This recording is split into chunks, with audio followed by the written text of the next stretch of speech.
ఆ ఇన్సూరెన్స్ అన్ని సెటిల్ చేయడం కోసం ఏదైనా గవర్నమెంట్ క్లియరెన్స్ ఇవ్వాలంటే ఇవ్వడం, సర్టిఫికెట్స్ ఇవ్వాలంటే ఇవ్వడం, రియల్ టైంలో అవన్నీ సెటిల్ చేయడం, నేను కూడా మానిటర్ చేసి అవన్నీ క్లోజ్ చేస్తాం. ఇవన్నీ చేసి మళ్లీ విజయవాడలో ఇలాంటి విపత్తులు రాకుండా ఏం చేయగలుగుతాం, బుడమేరుని ఏ విధంగా హ్యాండిల్ చేస్తాం, అదే మరి ఫ్లడ్ వస్తే ఏ విధంగా కంట్రోల్ చేస్తాం. ఒకప్పుడు విశాఖపట్నంలో ఉదూద్ వస్తే ప్రీ ఉదూద్ విశాఖపట్నం, పోస్ట్ ఉదూద్ విశాఖపట్నం అని మాట్లాడుకున్నాం.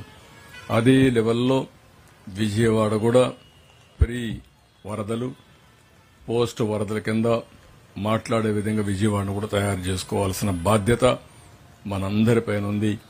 ఇక్కడుండే సిటిజన్స్ అందరి కోరుతున్నా, రాష్ట్ర ప్రజలందరినీ కోరుతున్నా, ఇది రాజధానిలో భాగం. ఈ రాజధానిలో భాగమైన ఇక్కడ కూడా ఎలాంటి విపత్తు వచ్చినా ఏమాత్రం డ్యామేజ్ లేకుండా చేసుకోవాల్సిన బాధ్యత అందరిపైన ఉంది. దానికి కూడా ఒక మాస్టర్ ప్లాన్ తయారు చేస్తాం, అది కూడా ఎగ్జిక్యూట్ చేస్తాం. ఇది బ్రీఫ్ గా ఈ రోజు చేసిన పనులు, మీకు అన్ని విషయాలు మీ ముందర పెడుతున్నాం.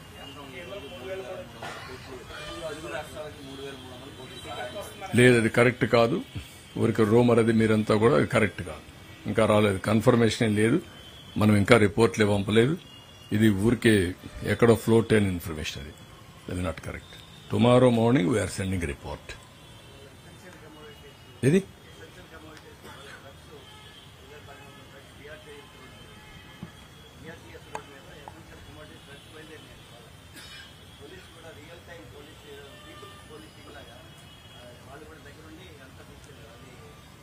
బాగా చేశారు.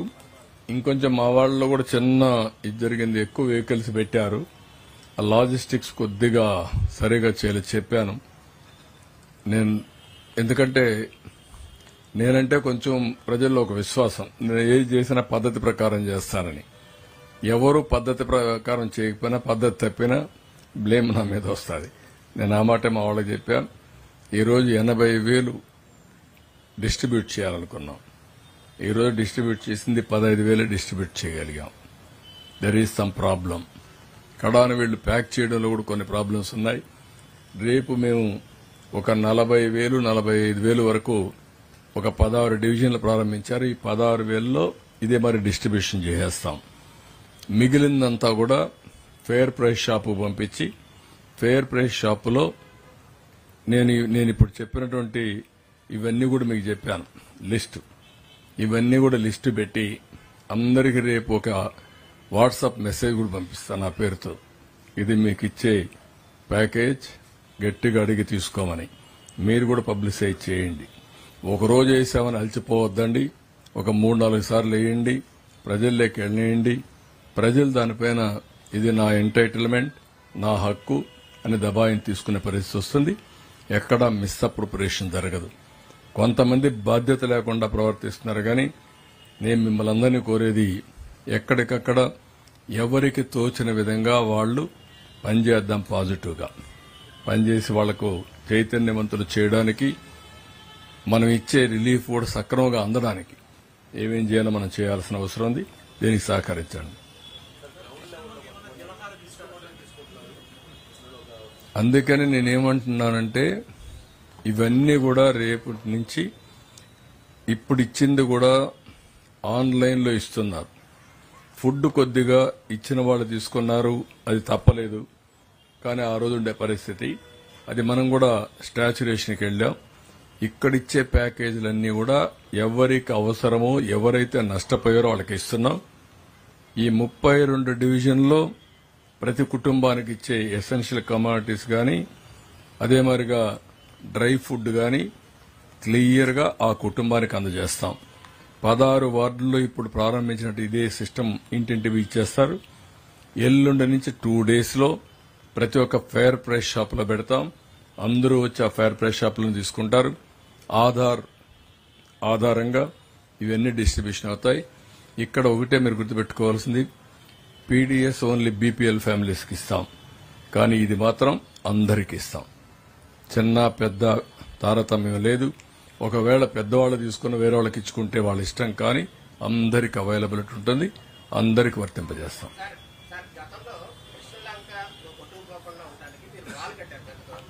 అదే వాళ్ళు ఇప్పుడు పులిపాక వరకు కనుక ఎక్స్టెన్షన్ చేస్తే ఆ సరౌండింగ్ లక్షల మంది ఉన్నారు సార్. అవన్నీ కూడా పూర్తి స్థాయిలో కొట్టుకుపోయాయి. డెఫినెట్ గా అవన్నీ వర్కౌట్ చేస్తాం. ఏమేమి చేయగలుగుతామో అవన్నీ కూడా ఒక పర్మనెంట్ రెస్టరేషన్. గవర్నమెంట్ ఆఫ్ ఇండియాలో కూడా ఇంకా కొన్ని డిస్కషన్స్ ఉన్నాయి.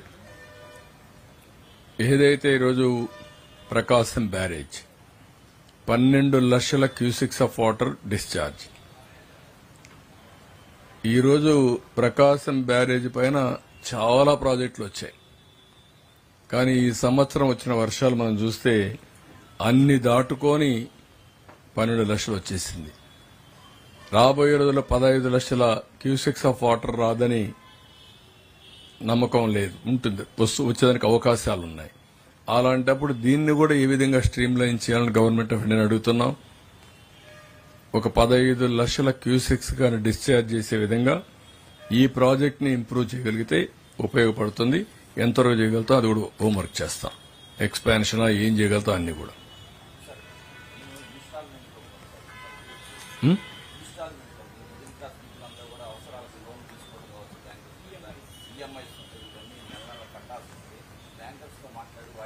అవన్నీ కూడా వర్కౌట్ చేస్తున్నాం.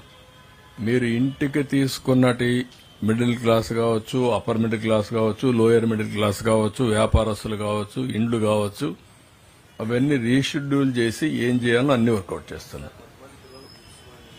అవన్నీ కూడా ఆధార్ కార్డ్స్ అవన్నీ ఇప్పిస్తాం. డాక్యుమెంట్స్ పెద్ద ప్రాబ్లం కాదు. ఓన్లీ ప్రాబ్లం ఫైనాన్షియల్ అసిస్టెన్స్ ఏం చేయాలి, ఎట్లా రివైవ్ అవుతారు.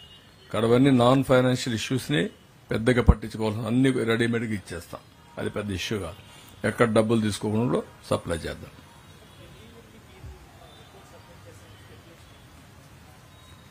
రిపోర్ట్ నేను పంపిస్తాను. కానీ అవసరమైతే ఏం చేయాలని ఆలోచిస్తున్నాం, డిస్కస్ చేస్తున్నాం గవర్నమెంట్ ఆఫ్ ఇండియాతో కూడా. నేను చెప్పింది ఈరోజు మీకు ఇంతవరకు అయితే నేను పోవాల్సిన అవసరం లేదు. ఎంతవరకు ఈ ప్యాకేజీలు, రెస్క్యూ ఆపరేషన్స్, ఇవన్నిటికీ వీళ్ళందరినీ రీహాబిలిటేషన్ చేయాలి. ఇండ్లకు సహాయం ఇవ్వకపోతే తట్టుకోలేరు.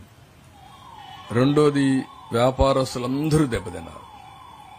ఈ 2 కేటగిరీస్ ని ఏ విధంగా చేయాలి, ఎట్లా రీషెడ్యూల్ చేయాలి, వాళ్లకు గ్రాంట్ ఇవ్వాలి, ఇన్సెంటివ్ కింద ఇంట్రెస్ట్ కూడా తగ్గించాలి, రీషెడ్యూల్ చేసి లాంగ్ టర్మ్ ఇన్స్టాల్మెంట్స్ ఇవ్వాలి. That is very very important. ఎంతవరకు సక్సెస్ అవుతానో తెలియదు కానీ అన్ని విధాల ప్రయత్నం చేస్తాం.